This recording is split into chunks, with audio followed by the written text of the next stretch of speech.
CBI அலுவலகம் சென்றார் விஜய் என்ற அண்மை செய்தி வெளியாகியிருக்கிறது.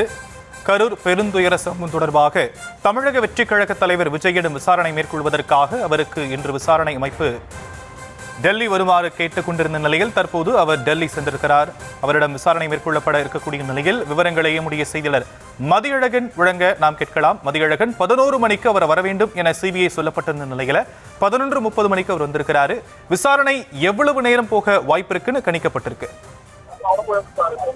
விஜய் சற்று நேரத்திற்கு முன்பாக தான் தற்பொழுது சிபிஐ அலுவலகம் வந்தடைந்திருக்கிறார். அவருடைய வாகனம் நேரடியாக சிபிஐ அலுவலகத்திற்குள் அனுமதிக்கப்பட்டிருக்கிறது. தற்பொழுதுதான் உள்ளே நுழைந்திருக்கிறார். இனி அவர் இங்கு இருக்கக்கூடிய ஃபார்மாலிட்டிஸ் எல்லாம் முடித்த பிறகு விஜய் நேரடியாக உள்ளே செல்ல இருக்கிறார். அவரிடம் விசாரணையானது தொடங்க இருக்கிறது. அதன் பின்னர் தான் விசாரணை எவ்வளவு நேரம் நடைபெறும் என்ற தகவல் நமக்கு கிடைக்க வரும்.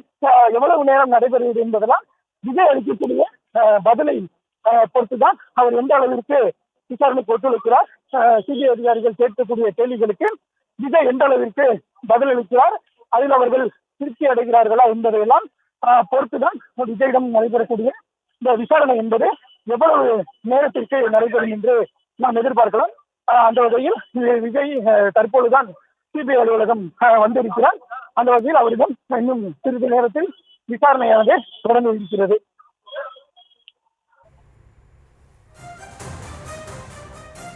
மதியழகன், சிபிஐ அலுவலகத்திற்கு விஜய் இன்னும் வந்திருக்கிறார் அப்படிங்கிறத நம்ம காட்சிகளாக பார்த்துட்டு இருக்கோம். ஒரு புரிதலுக்காக கேட்கிறேன், ஒருவேளை விசாரணை அமைப்புகள்ல ஒரு நபர்கிட்ட விசாரணை அப்படின்னு சம்மன் அனுப்பப்படுது அப்படின்னா அந்த நபர் தான் போய் விசாரணை அமைப்புல ஆஜராவாங்க. இப்போ விஜயோட கேஸை பொறுத்த வரைக்கும் விஜய் சென்றிருக்கிறார் அப்படிங்கிறத நம்ம காட்சிகளாக பார்க்கிறோம். உடன் செல்வதற்கு ஒரு வழக்கறிஞர்களோ இல்ல வேற யாரும் அவர் கூட செல்வதற்கான அனுமதி கொடுக்கப்பட்டிருக்கா, இல்ல விஜய் மட்டும்தான் உள்ள போய் விசாரணைக்காக ஆஜராக இருக்கிறார்?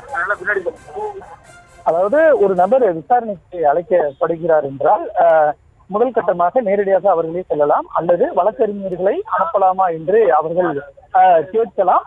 ஆனால் விஜய் அது போன்ற எந்த கோரிக்கையும் வைக்கவில்லை.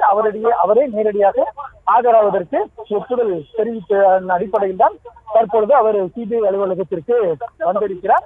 அந்த வகையில் அவரே நேரடியாக சிபிஐ அலுவலகத்திற்கு வருவார் என்று வந்திருக்கிறார்.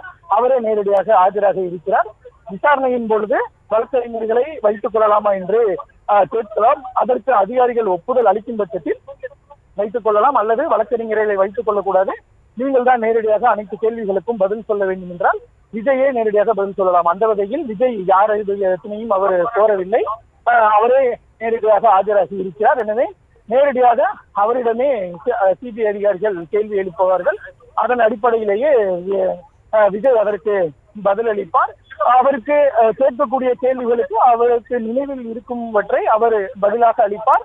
ஒருவேளை ஏதேனும் ஒரு கேள்விக்கு பதில் தெரியவில்லை என்றால் விஜய் அதற்குரிய பதிலை தெரிவிப்பார்.